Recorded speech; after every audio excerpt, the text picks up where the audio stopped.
Alright, we're back with All Patched Up, the series where we essentially go back and look at games that have received patches on Switch 1 and 2. And this is a big episode for me because we're collaborating with one of the companies who we've revisited previously, that being Deadzone Rogue, to do a bit of a special covering their game, but they're also happy as usual for me to include other titles. So it's an absolute touch. So the Deadzone Rogue section of the video is sponsored, which funnily enough, a lot of you have said that would be good for publishers to do more of, because obviously it's showcasing the work that they're spending money on doing to their titles post-launch. And yeah, I tend to agree. I mean, I'm going to say that, aren't I? It's a sponsored video. But regardless, which games have been all patched up? Well, my name's Mark Walker. Welcome back to SwitchUp. Now let's find out.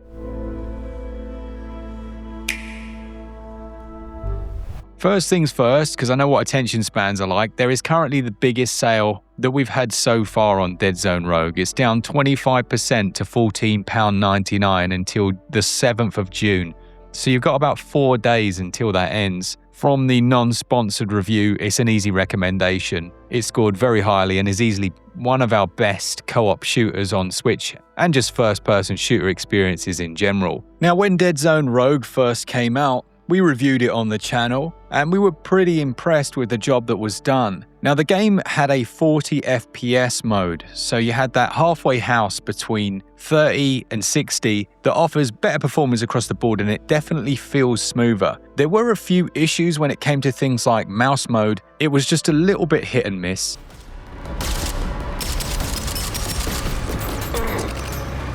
So the 1.2 update came out in March. That added Nintendo Switch 2 support for full crossplay because the game is obviously available on other platforms. There were a few quality of life changes as well. For example, things like item tooltips fading as you aim down sights, co-op players can leave at the end of a run screen, and a few crashes were improved.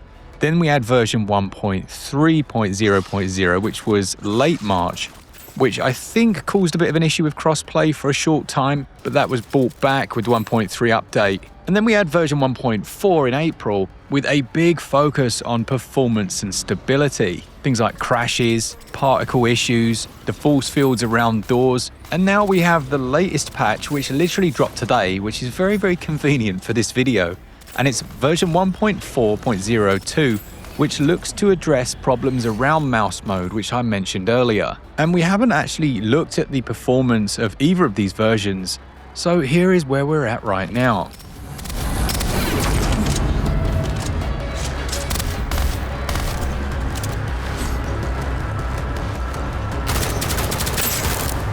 It's definitely feeling a lot more responsive than it did at launch when using that mouse mode. Now, my abilities with mouse mode, though, they're still, well, what they were. I much prefer playing in gyro mode, but it is quick switchable, so you can do that without having to do any menu settings or anything like that. I believe they've improved things like frame pacing across all platforms and general stability, but there was also an issue where your companion bot wouldn't respawn after a player returned to a checkpoint. That has now been fixed. And there was an issue on Switch 2 specifically for the mouse mode, where interacting with equipment would cause a double input. Now, they'd initially said, I believe, that they'd fix this and then it hadn't fixed it, but it has fixed it now. So there you go. But it definitely seems to be able to maintain that 40 FPS much better than it did before, which is really good. Just make sure that you've got your 120Hz set up correctly in the options menu, otherwise you're just going to get 30 FPS, which is what I had in the review. And it wasn't until I saw a few comments saying, have you tried the 40 mode, that I realized the error of my ways. Now, as an experience, what you're getting is a hub area where you get to choose what missions you're going to go on next. And you can do that on your own, or you can be joined by 2 other people for a maximum of 3 players. It's a bit of a looter shooter, so each time you kill an enemy, there's a chance they'll drop a piece of loot, a unique gun or weapon, and they come in various different rarities. But before you do any shooting at all, the cool thing is you're stealthed, so you can't be seen by any of the enemies. And you essentially map out an area, like visually map it out, walk around it, learn its layout before you ever take the first shot, or you accidentally melee an enemy and it all kicks off. But as soon as you take one shot, they're all after you. Once you clear an entire space, that then gives you a power-up, and then you can move on to the next area. There are also little lore drops, so you'll find computer terminals on the floor or other pieces of interactable scenery that will then trigger some exposition from the main character. Enemies come in all different shapes and sizes. There are some brutal bosses as well, and it's a game where you'll constantly be unlocking new areas, new challenges. There is enough content here easily for 40 to 50 hours of gameplay. As with any good roguelite, after your death, you are kind of rewarded with meta progression, a currency that allows you to unlock permanent upgrades that make you stronger for the next run. And you get some cosmetic updates as well, things like weapon skins, so you can make yourself look fancy.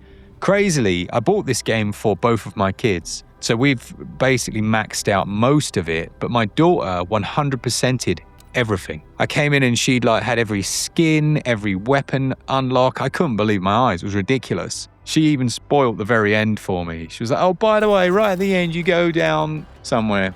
And yeah, kids, man.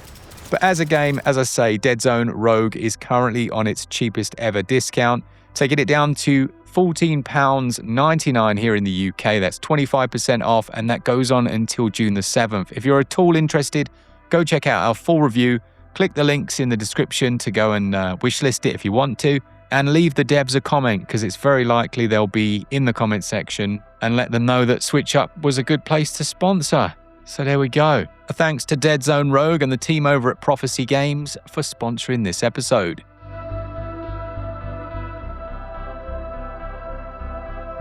Okay, next up we have Stray. Now, as you know, Stray launched and it was quite impressive that they managed to get it running on the Switch 1. But then they announced that they were releasing a Switch 2 edition, and there's a bit of weirdness here.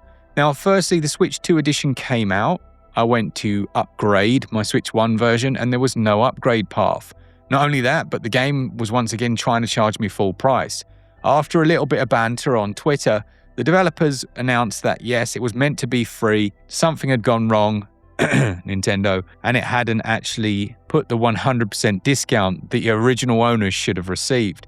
Now that has now been rectified, but it doesn't fix the fact that you have to restart your game entirely because it is a standalone version. All your progress will be lost. Now, with that said, it's a free update. That's very good, and I'm not opposed to starting the game again. I would have had to have done it anyway for this video so that we could do some side-by-side comparisons.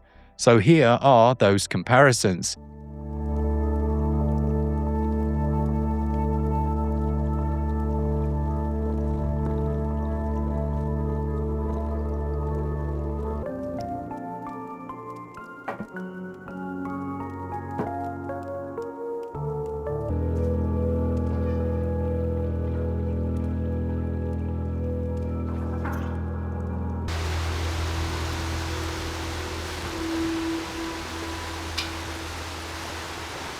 What you might be wondering is how is it performing? Well, in docked mode, you're looking at up to 4K, I believe. It looks like dynamic resolution scaling with 1080p in handheld. But the sad thing is it's 30 frames per second. This really should have been 60, or they should have done what Deadzone Rogue did and allowed a 40 FPS middle ground mode. With all of that said, the visual quality is clearly much better than it was before. It looks so much sharper on my OLED telly. Textures are improved, lighting's better, screen space reflections are still here, but the big bump in image quality means that everything just comes across so much more like the PC build of the game. There's no way around it. I am disappointed we haven't got a 60 FPS performance mode.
Yes.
So there we have it. That's it for this episode.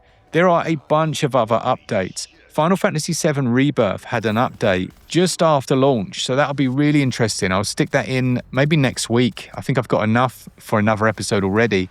Mouse PI for Hire has just had a massive update, and Darwin's Paradox has had a big update as well. So there is a lot to get through, and hopefully you enjoy these videos. I know most of you do. You always let me know in the comments, and I do really appreciate as well the general engagement on these videos, and whatever that silly hype button is, it seems to push it up the algorithm. So yeah, nice one.